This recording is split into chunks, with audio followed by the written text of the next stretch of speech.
Islamabad high court ने बुशरा बीबी और नजम Saqib audio leaks case में जस्टिस बाबर सत्तार के केस सुनने पर एतराज की पैमरा, पीटीए और एफआईए की दरखास्तें 5-5 लाख रुपए के जुर्माने के साथ खारिज करती हैं। मज़ीद तफसीलात जानते हैं डॉन न्यूज़ के नुमाइंदे उमर बरनी से। उमर बरनी, क्या तफसीलात हैं आपके पास, आगाह कीजिएगा।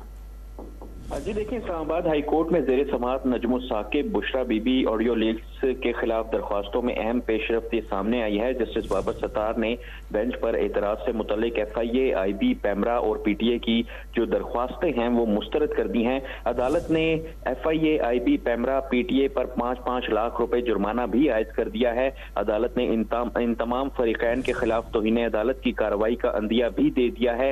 एफआईए, आईबी, पैमरा और पीटीए ने जस्टिस बाबर सत्तार से केस से अलग होने की इस्तदा की थी और इन चारों फरीकैन की जानिब से इस्लामाबाद हाई कोर्ट में दरख्वास्तें दायर की गई थी, जिसमें मौक़िफ़ अपनाया गया था कि जस्टिस बाबर सत्तार जो हैं वो खुद को इस केस से अलग कर लें और इस्लामाबाद हाई कोर्ट का एक दूसरा बेंच जो है वो पहले ही इससे मुतल्लिक केस में फैसला जो है वो दे चुका है। तो जस्टिस मोहसिन अख्तर कियानी की तरफ इशारा किया गया था और कहा गया था कि जस्टिस मोहसिन अख्तर कियानी ने इस हवाले से केस में एक फैसला जो है वो दे चुके हैं। और वो उमर मेहताब बनी तफसीलात से आगाह कर रहे थे, आपका शुक्रिया।